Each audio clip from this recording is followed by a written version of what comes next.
All right, what's up, guys? So, in this video, we're going to be discussing how to plan for SMMA in 2026. And over the course of the last year, you guys should have done as much as you possibly can to grow as an individual because at the end of the day, you are the investment, you are the long-term play. And so, this sheet I'm going to share with you guys can hopefully just increase awareness to your situation on what went wrong and what went right and moving into 2026, how can I make my life so much easier? How can I make the flow of work, the flow of automations, the flow of my company to just feel right so that this is a year of earning and not just learning? Okay, so we're going to cover a bunch of different questions across different aspects of the agency. So, performance and results. What were the top three revenue generating actions I took this year? This is an important question because if you're not making sales, you are not in the business of entrepreneurship, right? Like, there's not a business on earth that does not have any sales coming in. And so, what offers or pricing structures will produce the highest ROI? This is important when thinking about like LTV and how to collect as much upfront cash as possible. Now, which lead sources, cold calling, paid ads, referrals, organic, generate the best quality clients? This is really important because at the end of the day, we just want to find one outreach method and just scale the hell out of it until we hit six figures a month or whatever it might be. And that's why like a lot of people in the space they say just stick to kind of one source of outreach until you hit your first 10K month. But honestly, like even if you want to hit your first 100K month, you could just do it with paid ads. You can just pretend. I don't know so much with cold outreach, right? It's not scalable and it's a lot more of an uphill battle than people coming to you. But which source led to the most quality clients? And this word quality is extremely important. Now, when you do run paid ads, we do have cost per lead, and then we do have cost per qualified lead. This is important to track both and where they came from and what ad they came from. So then you can kind of make more winning ads around that and just keep doubling down on the winners, repeat successful habits. Now, what was my average client lifetime value this year? This is important because this makes you come to terms with, did I churn clients? Did I keep clients for more than 3 months or for the initial period that we signed with? And this is extremely important because at the end of the day, I continuously preach building a long-term sustainable cash cow flowing agency so that it can propel you into the next business model. But guys, if you are in the business of SMMA, this is like 2 to 3 years at minimum if you're serious about it. If you kind of just want to make, your first 10K month and then dip or whatever, like I've experienced people coming and going in less than a year. I've been in this space. Like I've been in this space for roughly 10 months. And I've seen people just fade out and just die out because they just didn't want to do it. And it's funny because it's like it just goes back then to the cycle of entrepreneurship, and they fell off, but whatever endeavor they're going to get into next, it's just as hard, if not harder. It makes no sense. Like pick something you enjoy. SMMA, at least 2 to 3 years, we should be in it because this is going to propel you into the next business model. What percentage of booked calls actually showed? If you're not improving what you're not tracking. This is so important. And if you're not improving the specifics of all of your data, you're not going to know where the problem lies when questioning why we aren't where we want to be. Client experience and retention. Which clients were most successful and why? This is important when actually making ads and targeting in Meta because you want to find the demographics of your target audience, of your best clients, and then make content and targeting around that. What do they look like? How many kids do they have? How much money are they making? What do their businesses look like? What caused clients to leave, pause, or not renew? This is important. The greatest source of feedback is the market for your product or service. And you have to listen to your market. Don't think you're better than them. Now, if clients come to you and they're like, hey, ads or leads are shit, that's a gray area. You got to take it with a grain of salt because oftentimes it might be their sales process. But that's why you also have to track everything on their end and making sure that it's not a sales issue or a follow-up issue, right? And this is why when you hop on these calls with your prospects, you need to have crystal clear data because data overcomes opinions or emotions at the time? How consistent were my onboarding and fulfillment processes? If you could delegate this almost immediately, if you can kind of offset some of the low leverage activities, this is huge. And this is going to then put you in a position to kind of work on the company and not in it. What feedback did I hear repeatedly from happy and unhappy clients? This is massive. Again, the market is your feedback indicator. And so what went well, what went wrong? If something went wrong for multiple different clients and they reached out to you multiple different times, that's a problem you have to fix, or else they're going to leave. As simple as that. But number 10, on the scale 1 to 10, how confident in my ability to deliver results? What would make it a 10? And this is important because this is going to give you conviction on sales calls with prospects if you actually believe in what you're doing. Now, in the beginning, it's just fake conviction. You are an imposter. You might be kind of skewing some results and some testimonials, which honestly, I don't encourage that in the beginning because like I don't like to lie to my clients, right? Because it just leaves my conscience pretty clear. So you need to get good at media buying, or else you're just going to shit your pants in sales calls and not believe in what you're doing. So operational efficiency, what task consumed the most time but drove the least growth? Low leverage bullshit. What is leverage? Leverage is time in to outcome, right? Like the least in for the most out. Least in for the most out. And what were you doing where you were putting the most in and you were getting the least out? That's low leverage, boring shit that you need to offset immediately and hire like a black hat VA for $1,000 a month. You pay for what you get, but it's going to allow you again to work on the company, not in the business. Now, what task, if delegated or automated, would save me the most time?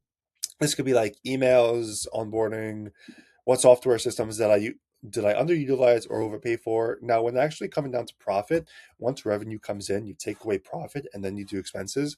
Most companies have profit, expenses, and then they pay themselves last. Fuck that. Pay yourself first so that you can kind of create that flywheel, invest into yourself, invest into your war chest, invest into your long-term savings for your dream watch, your dream car, whatever it might be. And this comes with actually like asking yourself, okay, what am I doing? What am I paying for that that I shouldn't be paying for, or isn't giving me, like good results, right? Like, because like softwares at the end of the day is pretty expensive. Like, I would say I'm probably paying like roughly $1,000 a month in softwares alone, guys. And now thinking about it, I could probably cut that back down to like at least 20-30%. So I'm definitely going to audit my softwares after. But like when it comes to actually tracking profit margins and the the the expenses in your business, it's important to think about how I can kind of make such a lean machine. If you're in roofing, the lean machine ad, I just thought of that for some reason. But what bottleneck slowed delivery or sales the most this year? This is important. And so what bottlenecks slow delivery or sales the most this year? Think about this: skill and personal growth.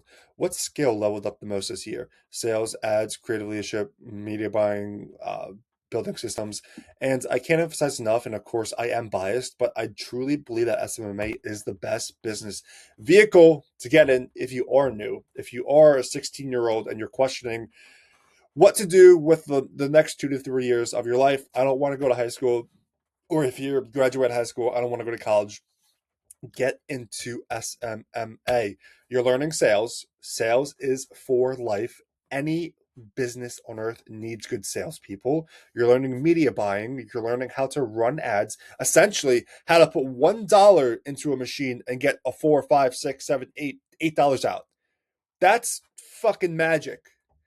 Or if you do run your own paid ads, how to script ads, how to make winning ads, how to scale ad budgets. Guys, these are skills that will make you never, ever, ever go broke ever again. We all know sales and marketing. If you learn those two, you'll never go broke. But if you learn sales, marketing, and how to actually create winning ads and you do it yourself with energy, tonality, and you keep testing and reiterating and you're just obsessed with it, you will never ever go broke ever again. Okay. Where did I avoid discomfort that I should have pushed into? And it's funny because this morning I actually wrote down my to-do list for the entire day and for the entire week. Currently it's Sunday. It's Sunday, December 28th. And I had like 15 to 20 where it was like, yeah, it was 15 things on the to-do list that will amount to at least 40 hours of work. And that's without sales calls. That's without basically team meetings. That's without like mentorship classes that I have to attend each week. That's without that. And I just said to myself, like, holy fuck, this is going to be a lot of work. And I was just like left paralyzed, staring at my screen at all of this shit I had to do and implement systems into the agency. But this is exactly why most people quit. And so if you are watching this, if you are questioning, hey, it just sounds like a lot. Like, yeah, it is. And that's why not many people actually get to the top. It's a pyramid at the top. Duh. And that's why a lot of people drop off, just like what I spoke about. I've been in this place for roughly 10 months. I've seen at least close to a dozen people who I started with 10 months ago just drop off. Like it happens naturally. And I mean, I'm in this shit for the long term, right? Like I'm super excited for the next 2 years of growth. Like I'm in this agency space for a while, right? I mean, of course, it is my cash cow to propel me into the next business model, as it should be for you. Or if you want to exit, or if you want to just chill, make 20, 30K a month on autopilot and just chill for the rest of your life. Whatever you want to do, it comes down to you. So, going back to why SMMA is important, because it should be your foundational program or a business vehicle to get into. Where did I avoid discomfort that should push into? I think we kind of got into this, but this is exactly why most people quit. And when you come to terms, when you come to facing the abyss and you're just staring at your screen and realizing, after 30 objections or 30 sales calls, no closes, that you're not where you want to be, and that this is exactly where most people quit. This is exactly where most people fall off and they just don't get back into it. The valley of despair is what it's called in this space. And most people just fall into the abyss, fall into that valley, and never get out. And it's hard. Trust me, I get it. It's hard. But if you just say to yourself, and this is why I'm going to win, and this is why I'm going to have the best story to tell in 5 years from now, and this is why I'm going to get everything I've wanted out of life. Because in moments like this, where after 30 sales calls, I didn't close a single person, after 100 cold calls, I was told to fuck off, this is exactly why it's worth doing. And in the hard, you're going to find purpose, you're going to find passion, and you just have to keep pushing. What decisions did I delay for too long, and why? What you don't control controls you. You have to deal with problems head on. Speed is everything in this space. What belief held me back this year? Most bottlenecks in businesses come down to three things. I got this from Hormozi. And think of it as a ladder. On the left hand side, you have character traits. In the middle, you have skill sets. On the right hand side, you have mindset. Mindset is belief, and belief are connected to identity. And so, how do you perceive yourself? What is your identity? What's holding you?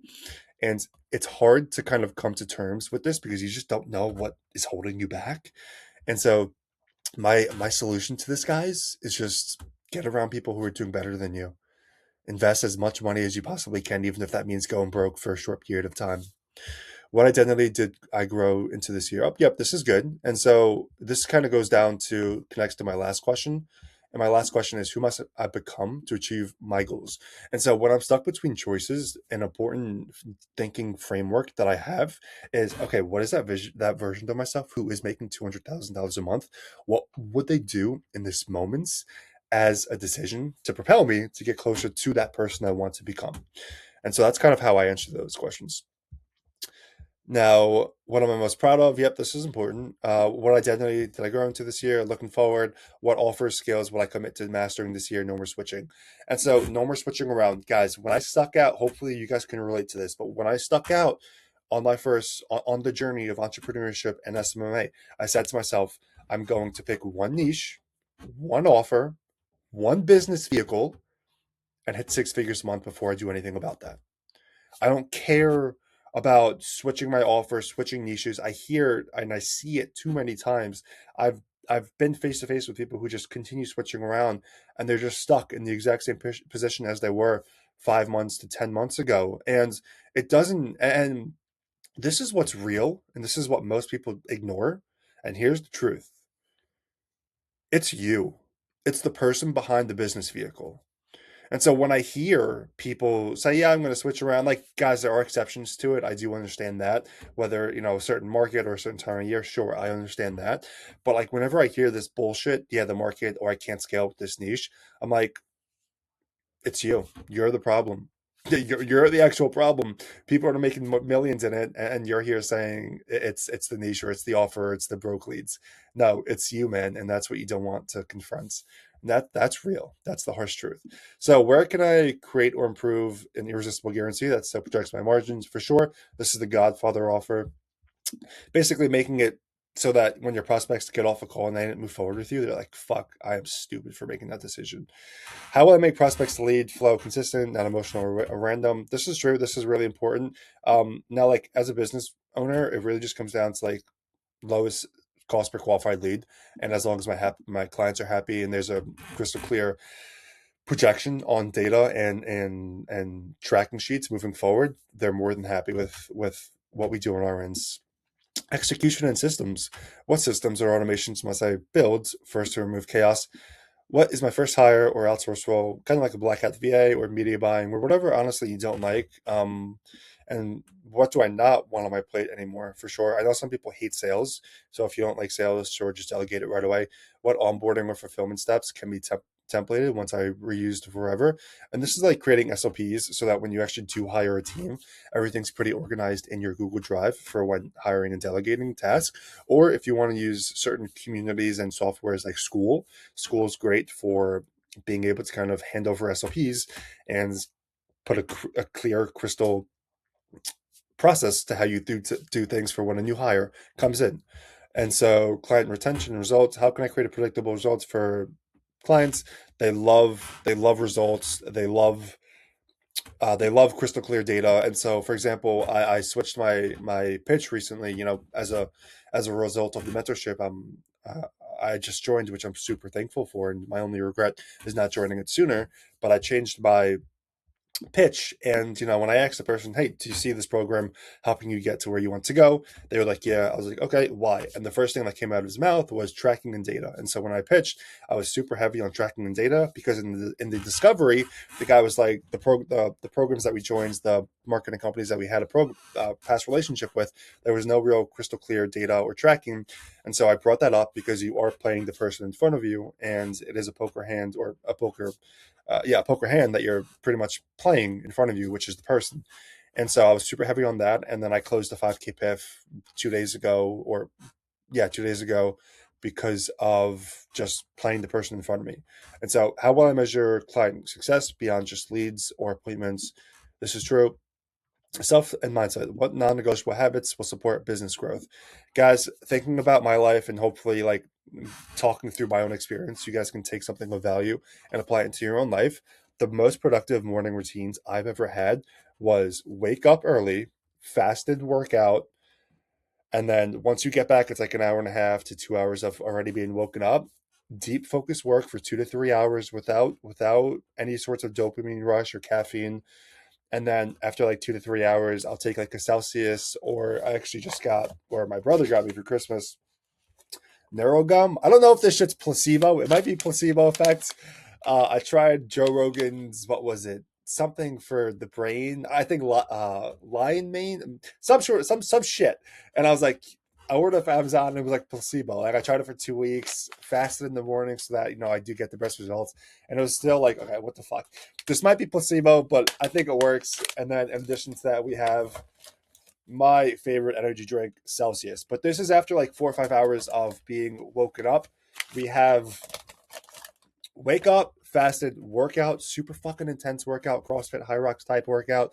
You want to get the blood rushing, the oxygen rushing to your head. Come back, sit down, drink water, drink your protein, whatever it might be. Fresh orange juice, 2 to 3 hours of deep focus later, then more caffeine to keep you going, and then whatever bullshit you guys might use, okay? And then it's gonna be like 6, 7 hours from having woken up, and you're just still fucking locked in. And the entire day is just locked in. I'm telling you guys right now, that's my morning routine, or that's the most productive. There have been times where I haven't been able to do that for travel and whatever else, but I hope you guys can kind of take that and use that. And then who must I become? Right? This is the question. we're all answering at the end of the day. We're not in entrepreneurship to manage 50-year-old men, okay? We're in entrepreneurship because we are highly self-aware individuals who want more out of our lives, and we want more because that's what the voice is telling inside of us. For whatever your why might be, we need to ask ourselves continuously, what is that version of ourselves who has everything we want? What are they doing right now? How are they talking? How are they acting? What type of person are they? And if we can define that person on a vision board, then we just simply start to be. But I hope this video helps you guys in moving forward in 2026. I know for a fact this is going to be the most amazing year of my life. And I'm going to buy my dream watch. I'm going to get a rose gold Day-Date ombre dial. That's the goal.